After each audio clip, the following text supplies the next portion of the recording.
By now, people have tested positive. In Uganda, there are 9. There was the first one who tested positive on the first day. I think it was 21st of March. That one had no problem. He was identified properly through temperature monitoring, and he was told to step aside at Entebbe Airport. Then they took his temperature again and again, and it remained high. They therefore hospitalized him and took samples from him, which confirmed the presence of the virus in his body. He was not coughing, he was not sneezing, but he had a temperature. Now, this is of course bad to have these cases, but they have also enabled us to handle these cases directly ourselves instead of hearing stories from other people. So you can call it some form of an opportunity, in a bad way, but an opportunity.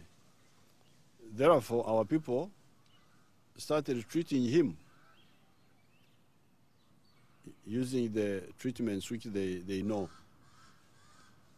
And the man started improving. The temperature came down. He had developed red eyes. They are clearing. And this morning I spoke directly with the doctors involved. They said even his appetite had come back.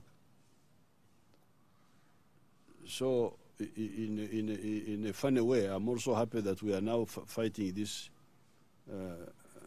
virus directly instead of hearing stories from other people. Then there were the 8 others. These 8 had come separately. Some had come on the Emirates plane, and others had come on the Ethiopian. There was a little bit of a mix-up with these 8 because they were identified by the temperature monitors at the airport, and they were told to step aside. And then they were taken for screening, for tests. When the first test came in, one of them was negative. And this doctor who was on duty made a mistake. He sent these people, said, you go, you are negative. All of them, the 8. But when the other samples came in, they were positive. Therefore, these people said, where are the people? Oh, the doctor said, I've sent them away. But they have all now been traced. The 5, the 1, the first one, plus the 4 others are in Entebbe area, Entebbe Hospital. Then there is one in Masaka. And then there are 2 who are being brought back from Kayunga. And those are, that finishes the number, the 9. Those are 8. Where is the other one? Makindi. One of them has been identified in Makindi. So they have been identified. But that means they had mixed with some people. They had interacted with some people in the town. But this is the work of what they call the surveillance teams. They will identify all the people they ever interacted with and contact them and check them. There are other samples which are being tested, but up to now, the confirmed ones are 9, are the 9. But as I told you at the beginning, the treatment seems to be working, at least in the cases. When I spoke with the doctors in the morning, at that time there were 4 in Entebbe, and the doctors told me that the 3 were improving. It was only 1 who still had a fever. The first one, his last thing to recover was appetite. Appetite was beginning to come back. But what was interesting, from what the doctors were telling me, was that all this time he was really eating, although even when the appetite was down, but he was eating. They never fed him through the veins, which means he was not so badly off. So therefore, this means the people who escape and try to hide are endangering themselves unnecessarily. There is a possibility that even if you are infected, you can be treated. As I told you from the very beginning, on the first broadcast, I told you that this disease is very infectious, but at the same time, the kill ratio was not so high. It was not like Ebola. Ebola, you remember I told you on the first broadcast, I told you Ebola was killing 67% in Uganda. Out of 100 people infected, 67 would die. But this virus in China, the figure was around 3%. But in Italy, it seems it has gone up a bit. It's like 15% or something like that. So there is a possibility that you can be treated. Therefore, anybody trying to hide is actually endangering himself unnecessarily and also endangering others. Now, we still have, we preempted the big problems. You remember when I addressed you first time, you can see the wisdom of the measures we took of closing schools, which took away the 15 million people, Ugandans, who are in the school system, of suspending the worships, the mosques and the churches, which of course put together a lot of people.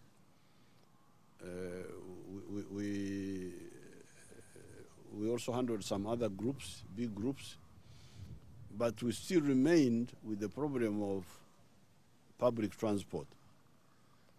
It is still a problem. It is the only problem I'm still worried of in my head. And you remember I told you, please, do not use this public transport if you don't have to. Postpone those journeys of using public transport. If you don't have your own transport, stay at home or walk or cycle to the workplace. This is the only point that I am a bit concerned about. I am therefore monitoring the situation. Let us see how these people who went in the population from the airport, how far they circulated, and we see their associates. And if we find that the problem is growing, then the next thing you shall do is to suspend public transport. But that one, let's wait. And monitor more. Yesterday and this morning I checked with our factories. I was thinking about the bicycles, because you see the problem of transport has two parts. There are the towns and the cities. If the cities and the towns had enough bicycles, Obugari, bicycles, by now I would have suspended public transport in the towns. Because people can cycle to wherever they want to cycle, 12 miles up to Matuga, up to Namanve. Cycling is actually even healthier than sitting in cars. It is free. So I've talked with the rural industries and told them to urgently put up a cycles factory. I also talked to Barbara Murwana and to Honorable Amelia Chambade to see whether we cannot revive the Roadmaster factory of cycles, of bicycles, of Namanve. We may have to bring in, so that may have to be the answer, because with the bicycle you are by yourself. You are not part of this group, you are not with the border, somebody, even border, because you never know whether the border, you keep the company you want to keep. The answer, if this virus persists, we shall get rid of public transport and promote the bicycles. Now, of course, you cannot bicycle from Rida to Kampala. That one we may have to suspend. We may have to say, as long as the factories are working, because for me, I'm worried about, apart from fighting the virus, my next worry is production. And the production centers are the factories and the farms. I have no worry about the farms, because the farms, people are busy, they are not in crowds, they are isolated. A man is in the garden with his wife, there is no danger.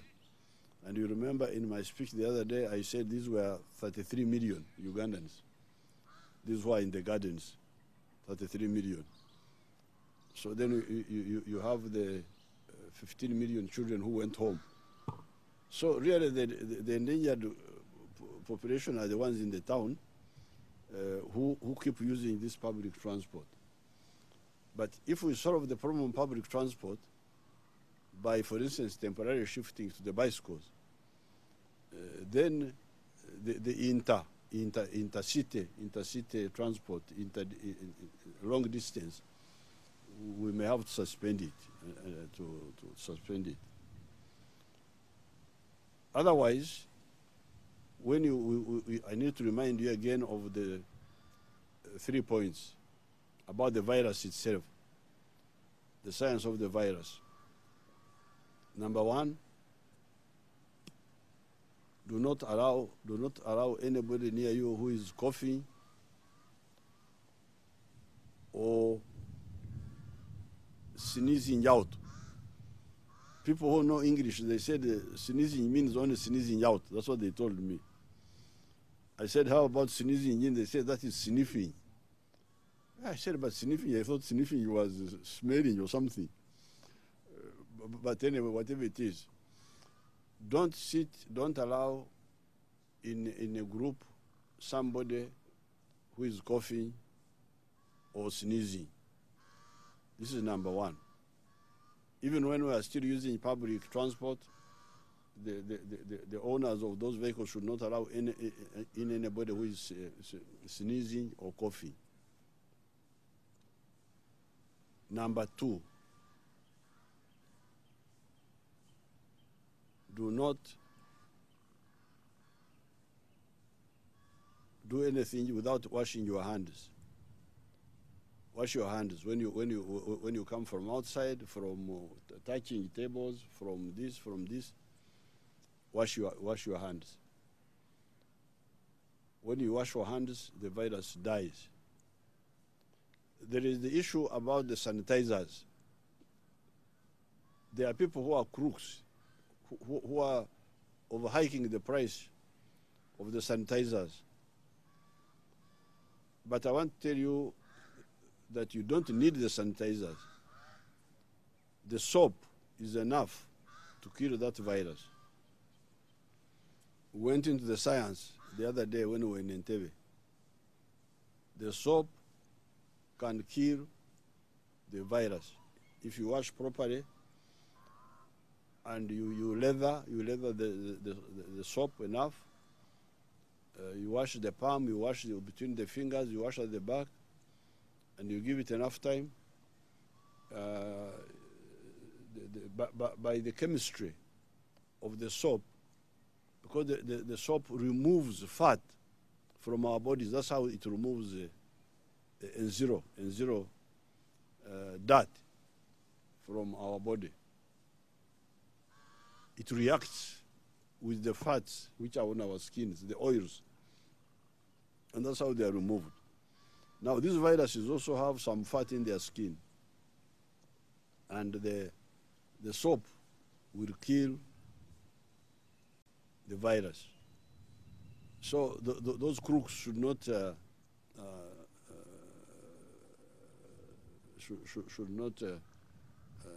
hold you to hostage by saying that you must buy the sanitizers. If they overprice them, leave them, use ordinary soap. Ordinary soap. And the cruder, I think the cruder the soap, the better.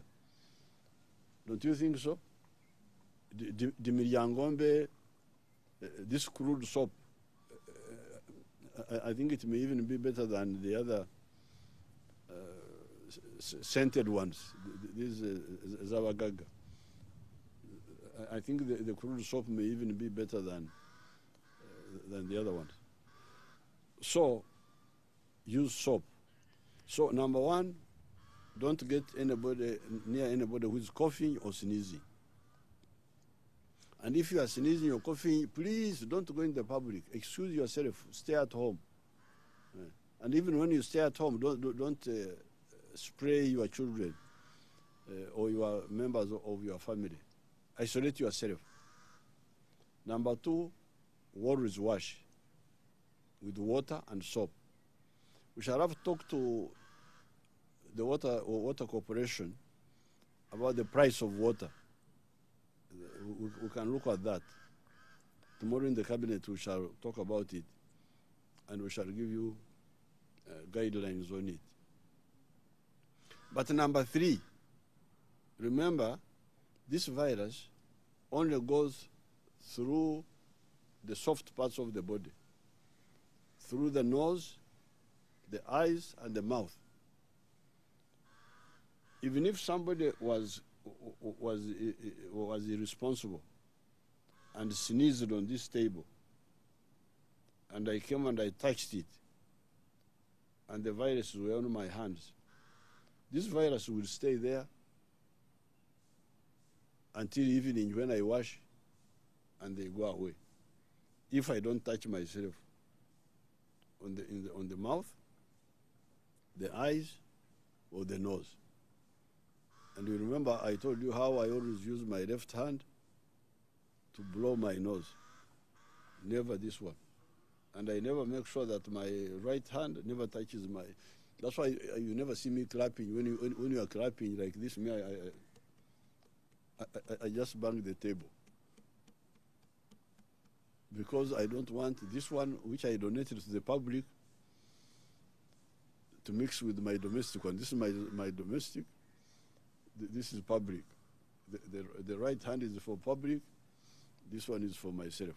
This was my own, our own. It was not actually mine. It was a reverend in 1959 who sensitized us when we were being confirmed in the church to take Holy Communion. He said, you never put your, when you are receiving the bread, don't put your right hand, because you are using it for non-personal needs. Use this one. So the point there is, do not touch yourself with the hand, which you are using to open doors, to touch tables, to write. These pens are also the pens to count money in the market. And don't touch yourself with that hand. Especially don't touch yourself in the soft parts. So whatever happens to the virus, even if the virus was around, if we observe those three, the virus will eventually die. So it is the carelessness of those three that's really allowing the virus to enter our bodies. Now, then I am hearing crooks who are hiking the prices of food. I want to warn those people. I will send spies in the town. If I find anybody hiking the prices of food, I will cancel his license. His license will be cancelled because you are crooks. Because the food, fortunately, Uganda is not like other countries. The food is produced here. What has happened to make the food go up? What has happened? I am a farmer. The bananas are there. The cassava is there. The cows are there. So what has changed to make the beans? What has changed to make this expensive? So I warn, first of all, anybody who is overcharging, we shall cancel his license. We shall send people, they will come as if they are pretending to buy. They catch you red-handed, license is cancelled. You never trade here. And we shall never give you a license again because you are a crook. You take advantage of us. But secondly, I may organize NRM cadres to bring this food from the villages and sell directly, and we forget about these useless crooks of Kampala. We can organize. We had done it before, actually. There was a time when the town was full of groups which were crooks. And we organized a parallel supply chain to bring things and sell at the proper prices. So we may have to do that, but I warn the businessmen, please don't lead us in temptation, but deliver us from evil.